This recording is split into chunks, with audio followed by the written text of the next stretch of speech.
everybody, welcome to the channel. We're your hosts, Em and Jay. Hi everyone. And today the two of us are talking about episode 6 of She-Ra and the Princesses of Power. In this episode we're introduced to Entrapta, who is the princess of Dryl. In the original, Entrapta was actually a member of the Horde, but I'm sure that won't come up in future episodes at all. But this episode begins showing the castle of Dryl, and honestly, it feels more like a prison than it does a princess's castle. We're introduced to the kitchen staff who are busy preparing a meal for Entrapta, and it seems like Entrapta gives them a lot of anxiety. The kitchen staff is totally on edge and are nervous to make sure that they don't get anything wrong. Entrapta only eats small, bite-sized pieces of food, and she only drinks soda. And it seems like they think if anything is wrong that there'll be some kind of consequence for it. At least that's how they act. It seems like Perfuma actually had the best relationship with her people, at least of the princesses we've seen so far. She openly interacts with them, and she is able to communicate with them in a way that seems they're almost like friends. Whereas with Bright Moon, we don't really see the royal family interact with the people that much, other than the royal court. And with Mermista, obviously, her entire kingdom was forced to flee after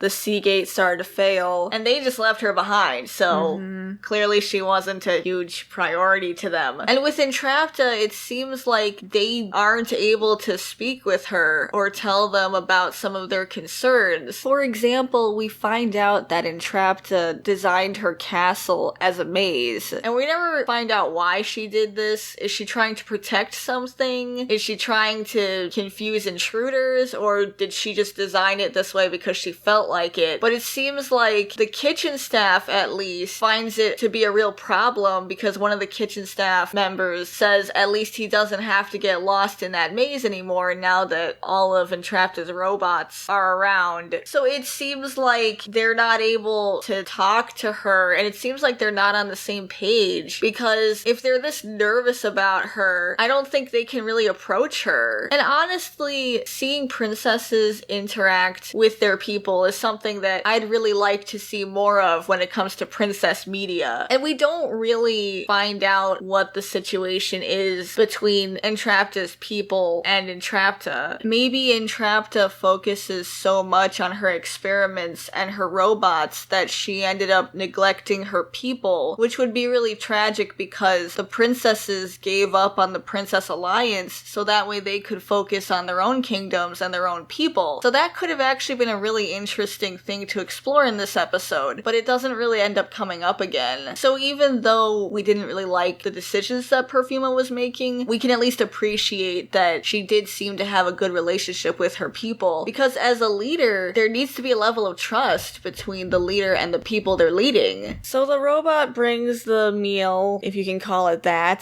to Entrapta, and she's seen wearing this mask that makes her look kind of intimidating, but then she pulls it back and it reveals that she actually has a very bubbly personality. So maybe the kitchen staff, along with the other people of Dryl, see Entrapta as this scary, powerful, creepy mask lady instead of who she really is, which is kind of an interesting concept. She's actually really pleased with what she sees in front of her, and it makes me wonder what would have happened if she didn't like it, but none of this is really explored in the show. This scene really shows off Entrapta's hair and all the things it can do, and I actually really liked her hair. I felt like they really took advantage of all the possibilities of living hair, and they just went with it. We see her use her hair to walk, she sits on her hair, she uses it the way people would use their hands, and it's actually really cool to see, and it makes sense for a character that has living hair that they would use it all the time. I do have a question though. Apparently, Entrapta doesn't have a runestone like the other princesses do. We know that the princesses get their powers from the runestones. We saw that with with Glimmer and Perfuma. And we also know that Entrapta's hair is not just something that the people of Dryl have. The kitchen staff say they don't have powers like the princesses do, so they're including Entrapta with that. So how exactly does Entrapta's hair work? Is it magic?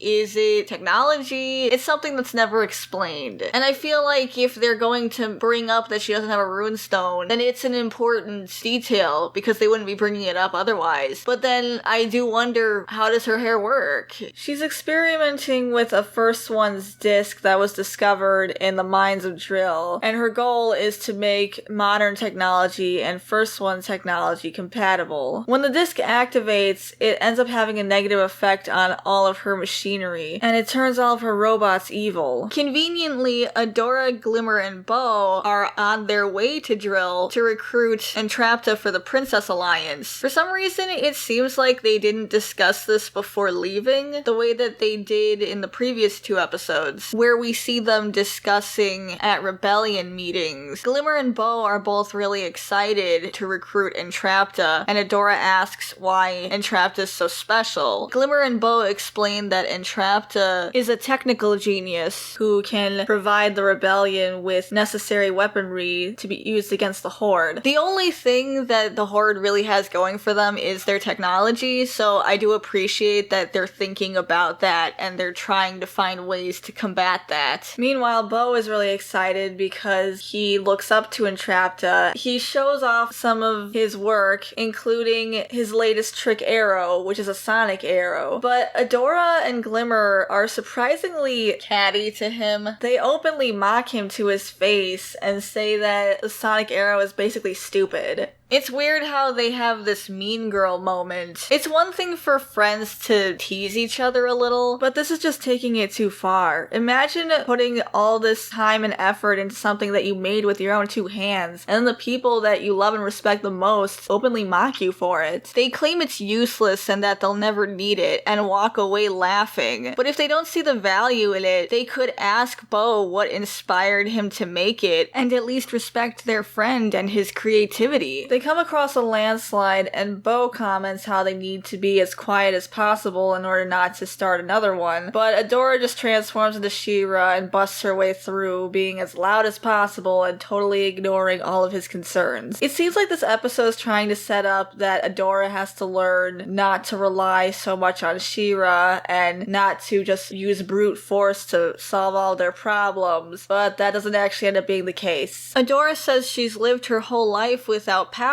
and now that she has them, she's going to use them any chance she gets, whether it's appropriate or not. Again, it would have been interesting to see her learn from this and grow as a character, but that wasn't the case, so I don't understand why they would waste this potential character moment. The castle is within sight, and they see that its distress beacon is lit. Glimmer thinks they're being attacked by the Horde, but She-Ra points out that there's been no reports of the Horde being in that area. The trio enters the kingdom and finds it practically deserted, similar to the last episode. It turns out that the people have gone into hiding in order to escape the killer robots that are now set free and wandering around the castle grounds. On top of that, Bo realizes that Entrapta's castle is booby-trapped and warns them to be careful, but the girls are too busy running headfirst into things without thinking. And they end up running straight into one of her traps, causing the 3 of them to be separated. So not too long ago in the episode, Adora used her powers recklessly and ignored her friend to do so, but it worked out in her favor, and now she does the same thing, but it doesn't work out for her. So you'd think that they'd be setting up that she's going to learn that maybe she needs to be a little more thoughtful about using her powers. Or when it's appropriate to use them. But this doesn't go anywhere. She doesn't really learn anything about using her powers or maybe listening a little more to her friends. They really missed an opportunity for character growth, and that's disappointing. Bo gets dragged away by some shadowy figures, but it's obviously just the kitchen staff, so he's fine. The girls end up landing in a cage after falling down a series of tunnels, and we also see that there's a robotic mouse or rat in the tunnel, and I think that has some interesting implications. Like, did Entrapta build it, or does Dryl just have some interesting pest problems? They decide they need to get back to Bo, so they try teleporting out of the cage. But because the castle is a labyrinth, they don't know how to navigate it, and they keep teleporting into crazy places and getting lost. So they decide teleporting is not the best option right now. They do run into Entrapta, who's happy to see them due to the whole robot situation. Back with Bo, the kitchen staff reveal themselves, and they explain that the bots are sound activated, so they have to stay quiet in order to keep hiding from them. But their plan is to hide in the kitchen until the bots eventually run out of power, which they suspect will take a few months. But they should have enough food and fizzy beverages to last them until then. Bo says that they can't wait around, they have to do something. And the kitchen staff says that they're not like the princesses, they don't have powers. It's depressing that they don't believe their princess can save them. They don't even expect her to. It seems like the people of Dryl don't really have a relationship with Entrapta at all. The kitchen staff was just planning on hunkering down until the threat eventually passed, and no one seems to be concerned about Entrapta herself. Even when Entrapta runs into She-Ra and Glimmer, she is really happy because she's saved. She says, "Princesses, I'm saved." She doesn't say, "We're saved." She isn't happy that her kingdom is getting help. So that seems to be really telling about her relationship with her own people. And also what kind of leader she is. A leader needs to think about their people first, even before themselves, and Entrapta just isn't doing that. It would have been interesting to see the kitchen staff even blame Entrapta for this, because she's always working on her experiments over having any kind of relationship with her people. And taking care of them. It's really disappointing that all the princesses we've met so far have been so lackluster as leaders. Especially when the show said that we were gonna see female leadership. Bo's tracker pad picks up magic energy nearby, and he realizes he can use it to help find his friends, but they're also surrounded by robots. Back with the girls, Entrapta says it's lucky that she found them, because she builds the castle as a labyrinth, and she's the only one who can navigate it. She usually uses this electronic map to get around, but it's been infected too, so it's not working. Did Entrapta not give her people a map too? She's not the only one who lives there. Probably not, considering the fact that that one guy says that he doesn't have to get lost in her maze anymore when he gives the food to the robot, so she just doesn't think about her people at all. And why does she need an electronic map to get around? She built the labyrinth. You'd think someone who built it and is also constantly looking at basically the schematics, she would know her way around by now. But it's obvious that she doesn't, and they keep getting lost and passing by the same portrait, even though Entrapta is pretty confident that she can navigate it. Entrapta notices She-Ra's sword is first one's tech, and she asks to touch it. She-Ra gets really defensive and says no. And at least Entrapta does stop when she is asked to, and she also asked if she could touch it, which is more than we can say for Scorpia, who just does whatever she wants, regardless of how people are actually feeling. Yeah, that's really not acceptable, but at least Entrapta was better than that. She-Ra and Glimmer ask Entrapta why she built killer robots, and Entrapta says that she didn't. They're actually usually super helpful, and they basically do everything for her, including cleaning and basic hygiene. I'm surprised they didn't take the opportunity with Entrapta to make her a more body-positive character, considering the fact that leading up to the show they were talking about how important diversity was to them and how important it was to portray different body types, and here we have a character who probably doesn't lead an active lifestyle and puts most of her energy into her experiments and to satisfying her curiosity of the world around her. Her robots and servants handle everything else for her, so she can just focus on the things she wants to focus on. She uses her hair for most of everything that she does, even to pace back and forth. There's this theory in the community surrounding this show that the characters who are athletic have an athletic build, but the characters who rely mostly on magic have heavier set builds. Yet here we have Entrapta, who is clearly not an athletic character, having a more slimmed down body type. But that was just the decision they made. They made the decision to have Entrapta have a slimmer body type, and they made the decision for Glimmer to have wider hips. They have the right to make these decisions, it's their show, but I do wish they'd been more fair to the original. They basically act like it sucked because it didn't meet their standards of diversity, yet with this show where they're actively trying to be diverse, they didn't take all these opportunities that they could have. They cut Swen out of the show entirely entirely. He was a diverse character from the original. Entrapta could have potentially been a curvier character, but they didn't go with that. Then Glimmer, a character that they gave wider hips to, they slimmed her down for like a third of an episode. If these are the choices they want to make, then just stick with them and go with it. Entrapta tries to demonstrate that the robots are attracted to sound, and they get attacked by this giant robot that I'm assuming wasn't supposed to be in the castle. It was probably a street sweeper or something. It ends up getting stuck in the hallway. It starts screaming, and Entrapta believes it's trying to talk. So she jumps on it and tries to communicate with it. But by doing that, her hair gets caught in its spinning brushes. So She-Ra jumps in to save her, but because her sword is First One's tech, she ends up getting the virus too, and is infected the same way that the robots are. She-Ra becomes really violent and starts beating on the robot even though it's clearly already been defeated. Glimmer realizes something's wrong, and she manages to get the sword away from She-Ra, which causes her to revert back to Adora. Back with the kitchen staff, Bo has managed to come up with a plan to face the robots, and the staff goes along with it, albeit very reluctantly because they don't see any other choice. Bo's plan ends up working, and even though the robots were really easy to defeat, I'm not really upset about it because it's clear that these robots were not designed to be some kind of weapon. They're basically just servants to Entrapta. The staff has a bit more confidence now after seeing that they did manage to fight off some of the robots. So Bo tells them it's time to go find his friends. Adora isn't waking up and Glimmer's worried about it, but Entrapta's more interested in how She-Ra's powers work. Glimmer asks what's wrong with her, and Entrapta thinks that the virus that affected her robots from the disc she was experimenting on probably infected She-Ra too because her sword is also First One's tech. Glimmer starts yelling at Entrapta, telling her they have to destroy the disc in order to fix everything. Entrapta reluctantly agrees, deciding that the experiment's a failure. Adora does wake up, but she's acting very loopy, basically like she's drunk. So she's basically out for the rest of the episode. And it's kind of disappointing that this is the second time this has happened in a row, where She-Ra's stuck being unable to fight. At least last episode, she was doing something, but here, she's totally useless. I understand that they want to give these side characters room to shine, but do they really have to completely sideline the main character to do so? Glimmer whispers to Adora that they need to be quiet because the robots are sound activated. Did anyone read the script before they moved forward with it? Glimmer was just yelling at Entrapta. Yelling, not whisper yelling. Yelling. It seems like a lot of these episodes feel like they're the first drafts or second drafts, like they aren't completed scripts, and that's a big problem because they already established that the robots are attracted to sound, and the characters are well aware of that, yet Glimmer still yells at Entrapta and makes a lot of noise. There's just not a lot of quality control with this show. This was a pretty easy fix that shouldn't have happened. They could have just whisper yelled at Entrapta, and it would have been fine. Entrapta tries to lead them to her lab, but they get comically lost, and this goes on for quite a while, of Glimmer dragging Adora around and trying to keep track of her. They do manage to find the lab on accident, but they can't get in because of the virus locking the door. Glimmer tries to teleport inside, but the lab is full of robots and she can't get near the disc. They're attacked by more robots when it cuts back to Bo and the crew from the kitchen. They also encounter more robots, but Bo is able to tell that his friends are close, and he's determined to meet up with them. The kitchen staff are pretty understandably reluctant, although I'm kind of surprised that they left the kitchen at all. They protest venturing further into the castle because the princesses have powers and they don't. Bo gives them this very anime-inspired pep talk, and they all decide to keep moving forward. The girls are running from the robots, with Glimmer stuck dragging Adora along. This scene goes on for quite a bit. It feels like they wanted to pad the runtime out, so they just filled it with running from robots, but there was plenty that they could have done with this episode. They didn't need to drag it out for so long. Entrapta says they can try to get to the lab through the air ducts, but they get surrounded by robots, so she tries to protect the others with her hair, which I did appreciate. Luckily, Bo, along with the kitchen staff, come to save the day. They fight off the robots, and all the characters are reunited. Bo introduces himself to Entrapta and says he's a big fan of her work, and she seems to appreciate that. He notices that Adora's acting strange, and Glimmer tells him what happened, and she says that there's no hope without She-Ra. And Bo says, we don't need She-Ra, and I kinda wish he had reworded that. It's great that these characters are getting recognition, but it's disappointing that they had to nerf the main character to do so. They finally managed to get into the lab, and there's only about 7 robots, which is a little disappointing. I thought there'd be like that giant wall of robots with the red eyes from earlier in the episode. Maybe there were meant to be more robots, but they only drew 7 to save time. But they've probably fought more robots just to get here, so they can take them. They need to shut down the power, so the kitchen staff holds off the robots while Bo and Entrapta attempt to depower the computer, only to find out that the disc is able to power itself. Entrapta says that they should just get out of the castle and burn the whole thing to the ground. But Bo realizes he can use the sonic arrow that he made to get them out of this situation. He shoots it at the disc, which causes the arrow to activate, and the robots attack it, destroying the disc. The bots finally power down, and Adora is able to return to her normal self, now that everything's over. Entrapta thanks them for their help, and also agrees to join the rebellion, promising to build weapons for them. When Entrapta is alone, she starts putting the disc back together, saying that she's learned a lot, and her next experiment she expects to be a success. I think it's interesting, but also a little disappointing that she would immediately go back to the disc instead of even addressing the rubble around her and fixing up her lab and her robots. But it also shows that she has this very single-minded pursuit of the first ones and understanding their technology,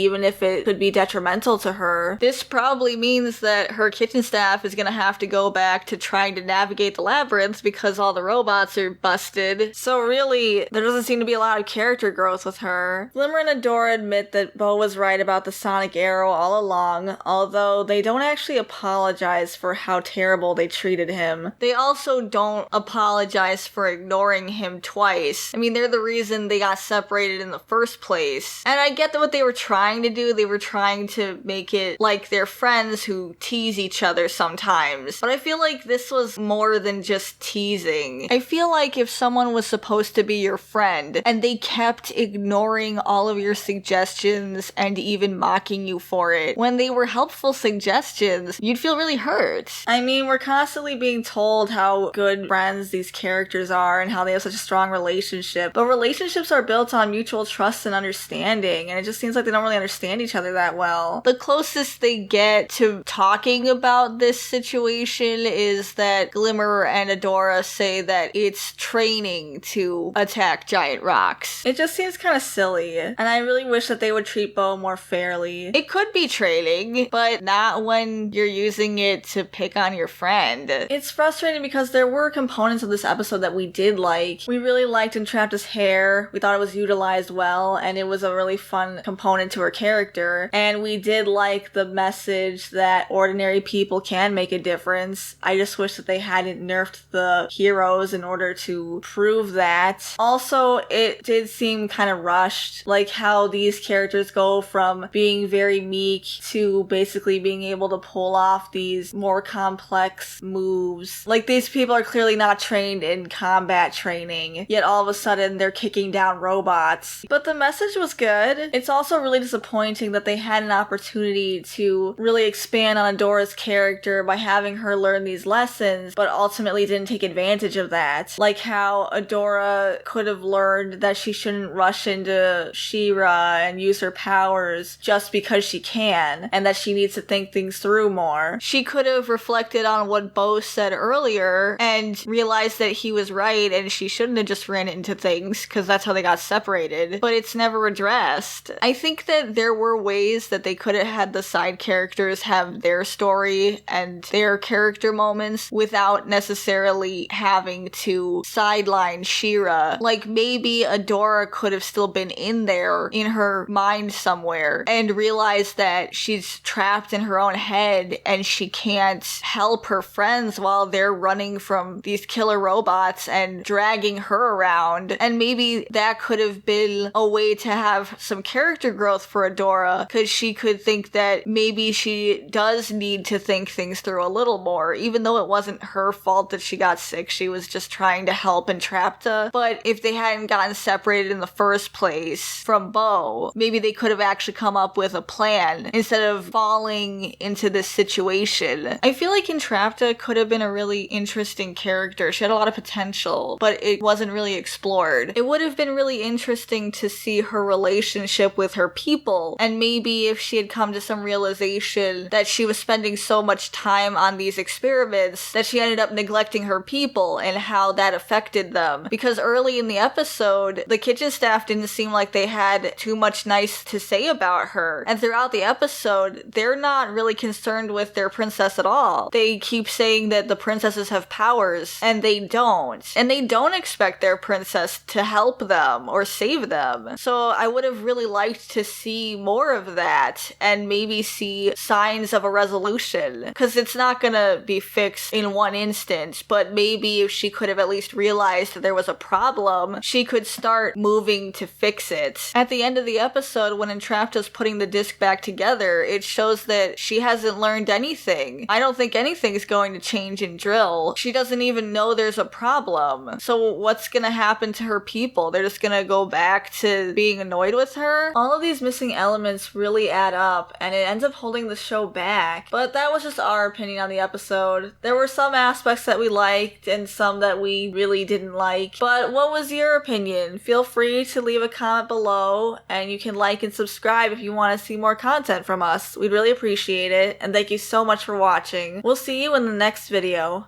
Bye. Bye, guys.